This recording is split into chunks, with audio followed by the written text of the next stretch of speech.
Um, Thank you so much. I first thank Sangeeta and Amrita, who I gave a call and said, I'd like to present a paper. And, they did a little bit of research, and thank you, Charlotte, for giving a good word. Yes, I'm here not representing myself, actually. I'm here representing Khamir. And I'm very honored that actually one of our co-founders is here, Pankaj Bhai, Meena Ben, Ismail Bhai, Archana Shah. I feel practically half of Kaachch is here, and gives me an honor to be standing here, and I'm standing on behalf of Kaachch, behalf of Khamir, to tell this story. So Kala Kapas, Niro Kapad, and I'm a romantic and I'm a storyteller, so I thought I'd just say a story about what I have discovered in the last 2 years of living in Kaachch now, but for the last 18, 19 years of being associated because of NID. And I'm so glad to see Padmini here. She's been one of my faculty, and I hope she's happy to see me here as well. So the story, if I can go forward, I need to start with this slide. It's 100 years to the Champaran movement, which started the Satyagraha there. And somehow I feel the need for us to have another movement. And thank you, Bernard, thank you, Usramaji, also for reiterating it and for working for so many years. And I hope some of us who have been inspired by you can take it forward. And we haven't come too far. Usramaji mentioned P. Sainath, and that's the truth. Our farmers then were in trouble, and our farmers now also are in trouble. And it's only us who can actually get this out. I'm a little nervous because it's difficult to talk with such a huge audience here, but I'm trying my best. How does this all connect to Kaachch, or Kala cotton, or indigo? So let me start with a map of Kaachch. I'm sure a lot of people know Kaachch, but for those who have heard this word for the first time, we are in the western part of India, that's Gujarat, and right at the edge of India. And if you see how the map is, you've got the little run of Kaachch, which is the semi-arid desert, and then you've got the ocean on the other side. So we're typically an island, and for a long, long time it stayed isolated. But I think that's what made it so magical and mystical. And we've had people who've traveled there. It was a part of the trade route as well. But let's say for the current crowd, it's now getting to be known. And another thing that actually got Kaachch out into the India map or the world map was, sometimes disasters is what get people to focus towards you. So the 2001 earthquake, where this very quiet, self-sufficient, interdependent, beautiful community of people had their worlds rocked. And it was when this happened is when the focus came back and the world started coming together to do something and start looking at what this region actually gave to India or to the world. Pankaj Bhai is here, Meena Ben is here, Archana Ben is here, Ismail Bhai is here, who've done a lot during the rehabilitation work, which started with us looking at specifically the basic needs, which was, in Hindi we say roti, kapda, makan, house, clothing, shelter. And the rehabilitation work went on for about 2 or 3 years, correct me if I'm right, whoever. And it was during that time when an organization called Kaachch Nirman Abhiyan, along with Kasab and KMBS, started looking at how do we bring these people's lives back again. What was it that gave them life? What was it that gave them color? What was it that gave them a sense of being? And that's when the whole idea of understanding the heritage, the arts, the music, everything about Kaachch came into picture, and that's how Khamir came into picture. And I'm told, Pankaj Bhai, correct me if I'm wrong, but you were the one who got this acronym out. Yeah. Name and the acronym. Yes. Khamir means intrinsic Yeah. pride, which you Yeah. So that's next, where Khamir also means intrinsic pride. And I'm told there's a story where at the Abhiyan office, so we had a small office in Abhiyan called the Craft Resource Center, where we had started looking at how do we help the crafts people. And one of the weavers came in and said that, very well, you've built our homes for us, given us the medical aid, but what about our looms? Our looms are broken. How do we get back to work? What can you do for that? And they were very clear. They said, we don't want charity. We want you to work with us. It's this pride, this Kaachch pride that makes this place resilient and strong and has gone through various disasters of different kinds but always come out rich and alive. It also means catalyst in Urdu, yeast, Khamir is an yeast which is used to make bread. And so for us, Khamir as an organization is a facilitation body. It's a catalyst towards developing this region called Kaachch and the crafts people of Kaachch and the artisan community of Kaachch. Just a short frame of what we actually do. We are a small kind of a setup, a facilitation space in Kaachch which works towards incubating and innovating new ideas for the artisan community.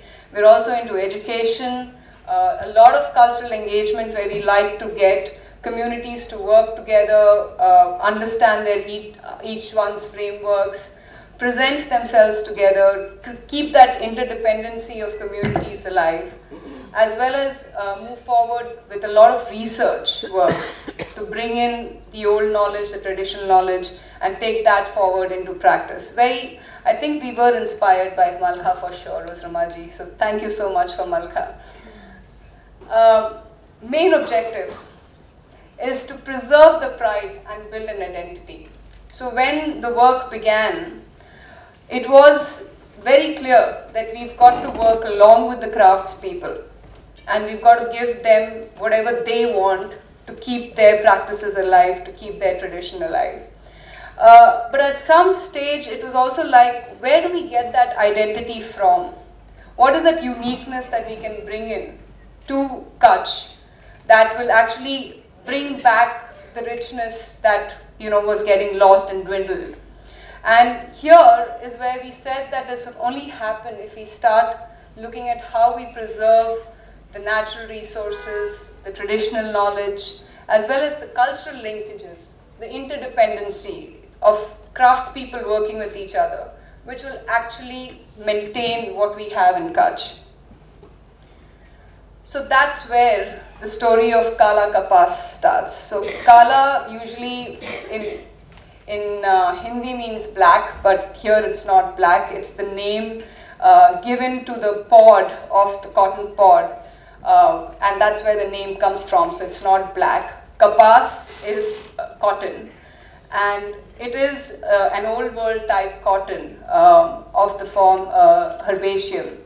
And this is a rain-fed cotton which can grow in absolutely drought conditions actually. And it's pure because it cannot be genetically modified and very resilient. You don't need any fertilizers at all to grow this cotton. I'm told, I still have to see that by myself, but I'm told that if you just throw the cotton seeds into the farm, they just grow. You don't have to do much. Of course, you just get one crop of it, but which is fine. And Kala cotton is a 100% indigenous variety of Kaachch. And this discovery happened again because of a collaborative effort of the various organizations that work in Kaachch, and this is an organization called Satvik that works with indigenous farmers and farming techniques of the region. And they found these farmers in the east of Kaachch, and they were asking, what do you do with this cotton? And apparently at that time this cotton was only used for acting as a binder to other material in spinning, or it was being used as stuffing material, and nobody really knew if it can be spun or woven or anything of that sort. There was no history at all that anyone could find. So the Satvik guys came to Khamir and said, "Can you do something with it?" And Khamir was like, "Yeah, we'll try and we'll figure out." And we started first with who the weavers. Do you know this cotton? And some of them said yes, the older ones said yes, we do know it, but we really haven't worked with it ever. And technically, if you see, Kaachch is one of the biggest livelihoods there is pastoralism. So the weavers of Kaachch were mostly weavers of wool.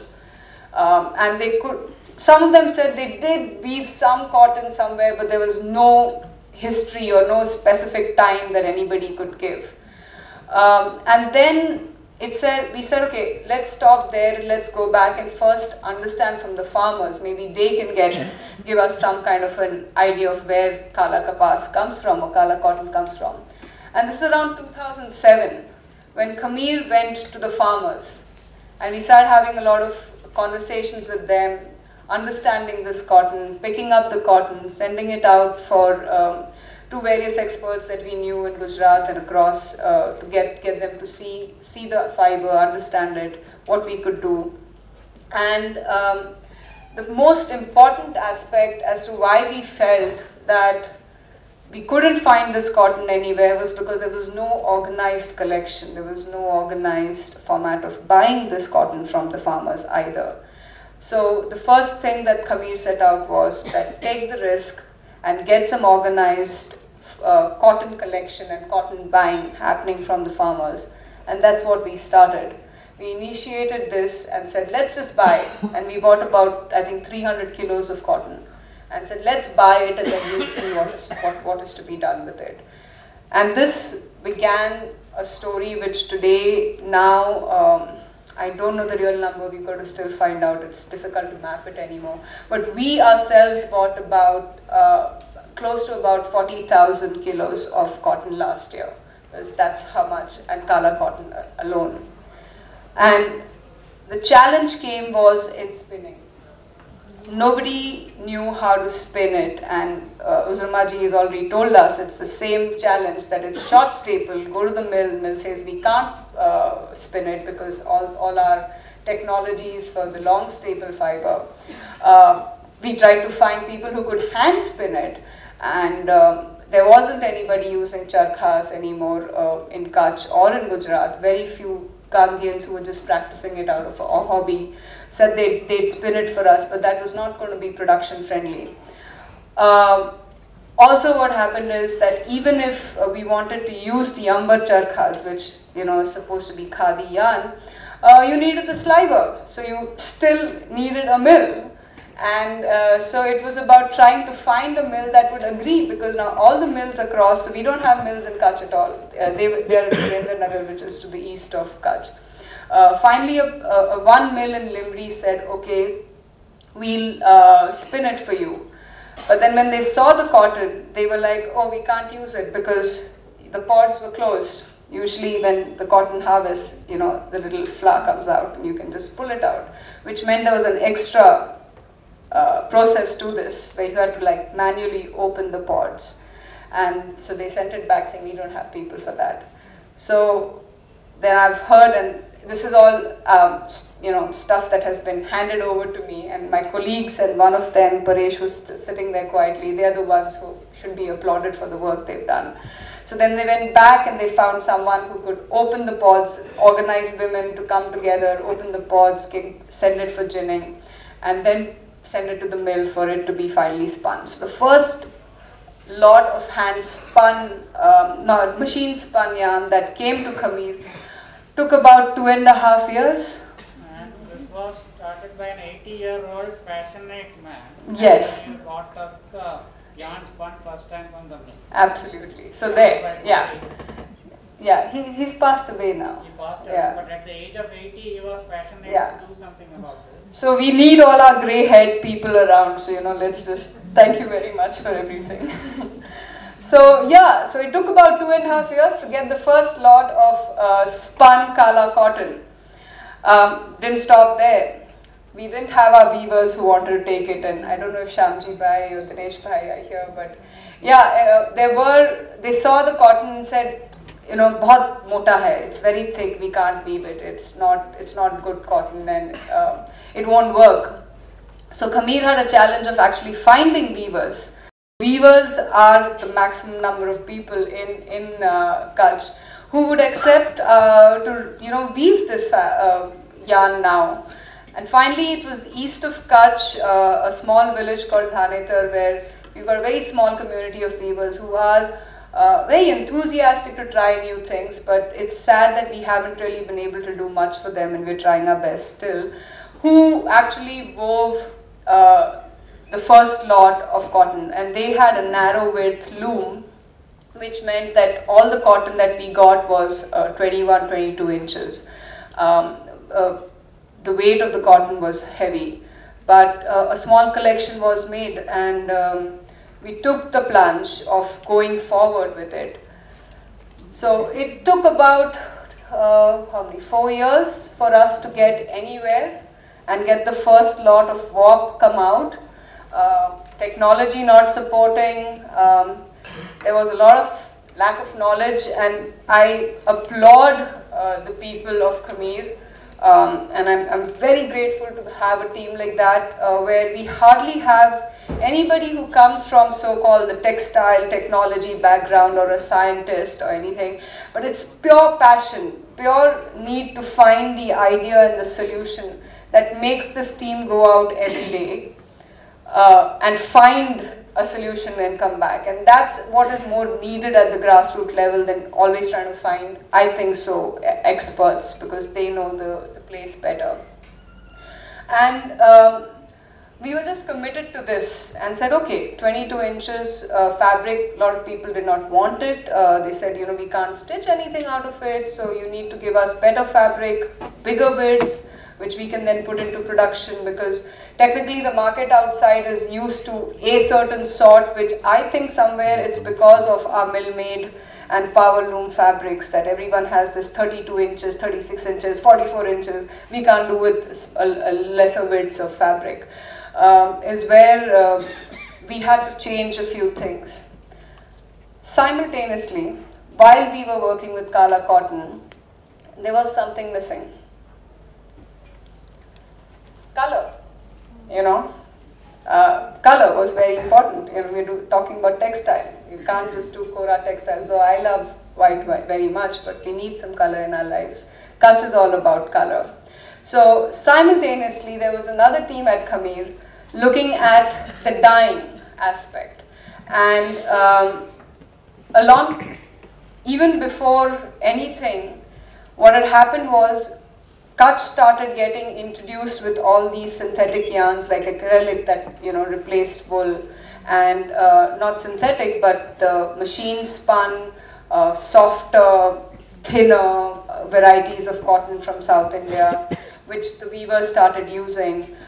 They started using basics. So first, some of them used to just buy dyed yarn from off the mills or from yarn suppliers in Ahmedabad who got it reactive dyed or VAT dyed or whatever, you know, industrially dyed. And some who were dyeing in Kaachch were using reactive dyes. So Khamir usually starts with what they see with the artisan. You don't want to like change their lives totally and say, no, what you're doing is wrong, but you know, you've got to try and understand and see why they're doing what they're doing and take it forward from there, and then see how do you introduce a new technique or a new technology which they need to accept. The key factor for us, it's not about always trying to get everything from our end which we think is right, but it is about a collaborative process of where we have to make them the main owners of the practice. So it's also about understanding from them what they want. And so the color aspect started, and thank you Jagadaji, that's your picture there. 2008, I think you've come twice or thrice during that period. And we started working both with our weavers as well as our traditional block printers and dyers. Ismail Bhai ji, मैं कुछ गलत बोलूँ तो आप please correct कर दीजिएगा. And it was about getting the natural dyes in, because now we're using indigenous cotton. We've got pure cotton with us, which is our cotton. And it only meant that we keep that purity alive as much as possible by introducing natural dyes. There wasn't too much, as we said, all of us are just passionate people who are working on the grassroots, trying to do our best. But thanks to having Jagdaji, Yusramaji, and all the experts around who are happy to come to Kaachch, that we started holding these workshops with our artisans, because it's them who are going to maintain this. So it's we don't really get into any project at Khamir just by ourselves. We always make the artisans equal stakeholders in every project that we're working with, because eventually they've got to own it. So that's how it started. A lot of natural dyeing workshops were done with our weavers and our printers. We even tried to do natural dyeing of leather, because leather is another very huge resource of the region because of pastoralism. A good color palette was introduced. Some of the weavers and some of the printers did take it forward as well on their own. Finally, what it was, you know, the integration of this natural dye with Kala cotton, which is also indigenous to Kaachch.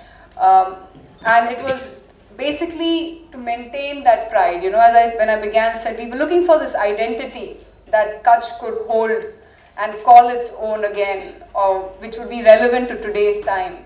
It's that pride that we wanted to bring back, you know, the Khamir that we wanted to bring back. And it's only been because the farmers, the spinners, the weavers, the dyers, the printers, everybody got into this movement kind of a space. It was almost like a movement. Like, I miss it when I hear all these stories of how everyone did it between this period of time. I'm like, I wish I was there. I have this thing that I wish I was there during the Satyagraha movement, and now I wish I was there at that time when we were in it.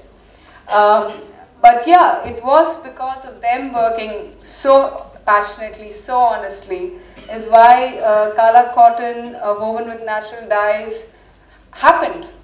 It took 6 years, but it happened, and now practically everyone wants it. So yeah, I'm at INDIGO Sutra, so where's indigo coming in this picture? So indigo was the first natural dye that we tried to experiment with. Natural dyeing for yarns was completely missing in the region when Khamir started all its experimentation in 2008, 2009. And we kind of set up the first natural dyeing unit at our campus. Again, it is about creating examples, creating community spaces which is open for all our artisans to use, our designers to use, the world outside to use, to be able to actually understand what these processes are, so that you connect better and you experience it before accepting it. So we finally did set up a natural dyeing unit in 2011. It was one of our weavers who used to be on campus for innovating our weaving textiles, who took this over, learned it, and now is like an entrepreneur and still runs it through the campus. And roughly, this, I'm not sure of the number, I'm depending on him, but he says we dye about 300 kilos of Kala cotton every month now in that unit, with 70% of it being indigo. Why indigo? I think indigo is the color of Kaachch. Since I've been a student of textiles and the mention of Kaachch happens, the first color that comes in my mind, and this used to be blue and indigo, and it is indigo. And indigo used to grow wild in Kaachch. It's something that none of us have seen, but that's what we've been told. Ismail bhai is there. आपने Indigo grow भी किया था बीच में, और अभी sorry, he was just mentioning this to a friend of mine there, that the indigo that grew wild in Kaachch was actually had a purple color. So the shade apparently went more towards red. हमें कहीं मिलने को देखने को मिलेगा तो it will be brilliant at some point of time. There are some people trying to see if we could cultivate this indigo, and again Satvik, the organization that brought us Kala cotton, is working on it, and we are also very keen to see if we can start farming. It's a mammoth task there, but we're going to try. Huh? Ismail bhai, try karna chahiye thoda. Huh? So we need them to actually do this, and he's very keen, so I'm going to take him up on it. Thank you for Indigo Sutra, because we got time with each other. I live about 1.5 kilometers from Ismail bhai, but hardly get to see him in Kaachch. So bahar aur nikalna chahiye saath mein. Moving forward. Yeah, and indigo is great for the arid region that we work in, because it's got a cooling effect in summers and warms you in winter. And this is exactly why also the local wool that we had similar qualities, and that's why wool was used a lot, the local wool, not your merino or anything, the local sheep of Kaachch. That wool had similar effects, and I think it's because we have these so-called, I'm not a scientist, but this is what I feel. These are breeds of plant and animal that are growing in this region. So they make themselves resilient to the region. So any product, anything coming out of these natural resources will have every characteristic in it which helps you to work and live in that region. And that's another thing that we as Khamir now are trying to do, and trying to tell people that as much as possible, look around you. There are enough of natural resources that we can use to create wonderful textiles, wonderful handcrafted products, as well as maintain it and balance the environment along with it. So that's why indigo, and it is very much a color of Kaachch. And from 2008 till now, we've tried to attempt reintroduce indigo and natural dyes into the weaving traditions. But today, everything is ruled by the market, and we've already had a talk and some bits of what Pankaj Bhai has shared and Charlotte has shared, and it is calling the shots. And there are things that have changed even in the traditional linkages. So when I say no more the Vankars weaving for the Rabari or Heer, what I mean is Vankar is our weaver, Rabaris were our pastoralists, Ahirs are a farming community. So traditionally our weavers used to weave cloth for them, and they'd give milk or the farming produced to them, and we used to work in that interdependent kind of culture. It was similar with the Khatris, who used to do dyeing and printing for the Maldharis, the other pastoralists, who would bring them back spices and other kind of material. So those linkages have been lost, and our linkages and their linkages have now been replaced by all of us. Our artisans want to work with us, they don't want to work with their neighbor anymore. So we've got to also believe in having some changes within ourselves. And we've got our traditional craftspersons who are working absolutely and who have the know-how of the natural indigo process and want to maintain the purity. But there are many more who cannot. I don't know why it is, and that's something that we will continue to look into and work with. But while we're still trying to figure out how do we make actually everybody become practitioners of natural indigo again in Kaachch, we're trying to find the middle path. So what we use is the reduction method, where all the reducing agent, the scouring agent, the fixing agent, all of that, those are all organic. They all come from in and around Kaachch. So the ingori seeds, the castor oil, the cow urine, all of it is what we try and mix with our indigo and get the color for our production, because it's easier and it's more acceptable by most of the other artisans who are not able to actually work with natural indigo vat.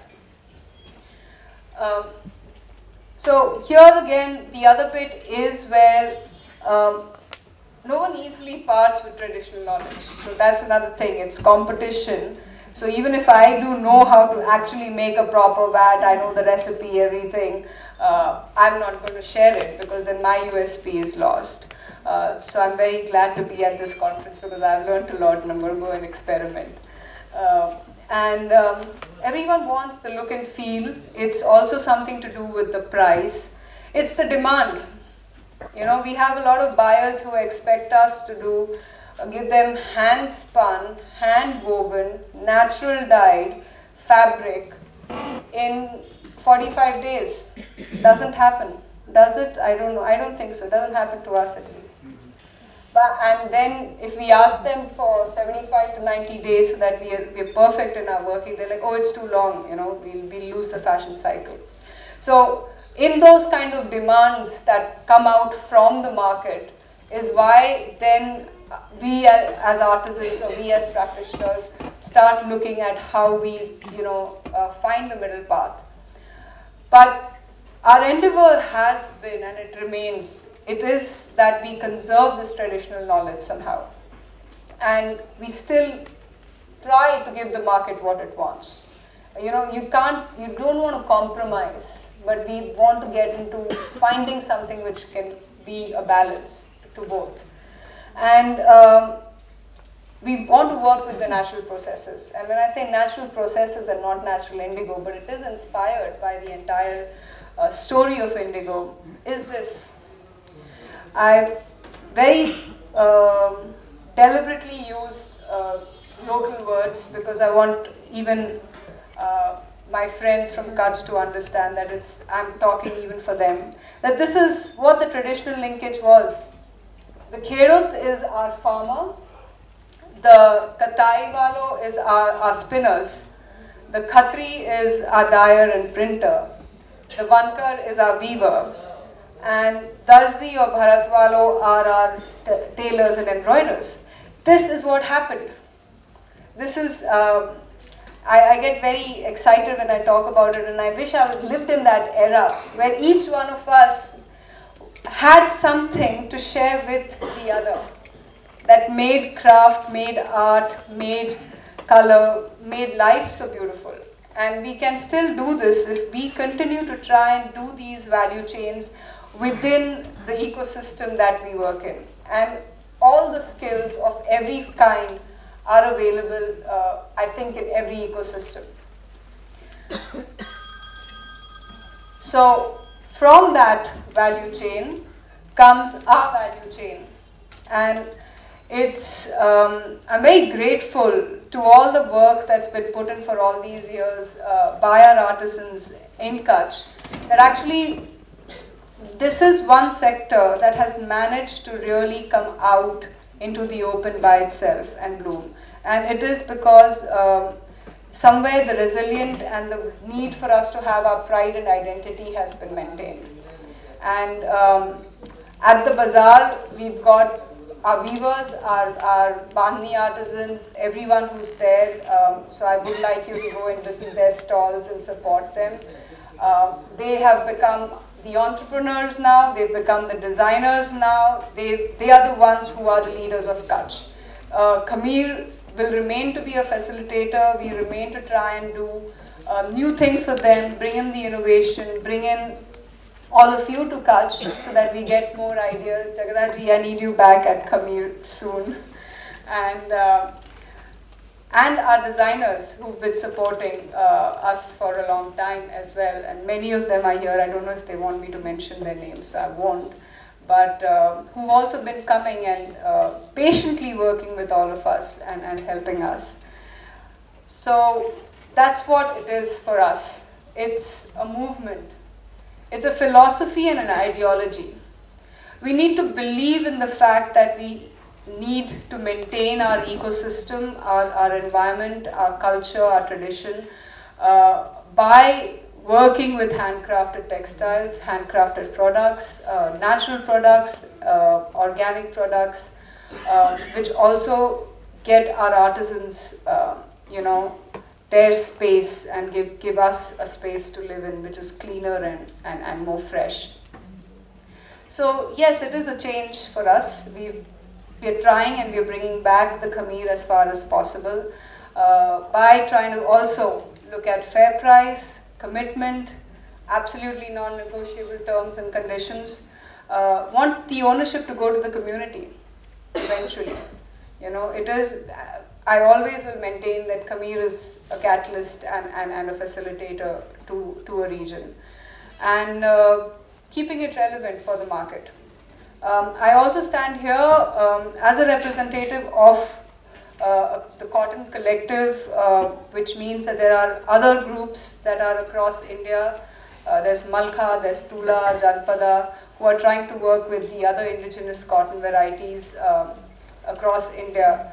And we all feel the need to get together and do this together, because that's the only way we can change the lives of our cotton farmers, our spinners, our weavers, our dyers, and all of us practically. Otherwise, I don't know where we're going to go. So thank you very much for being a patient audience.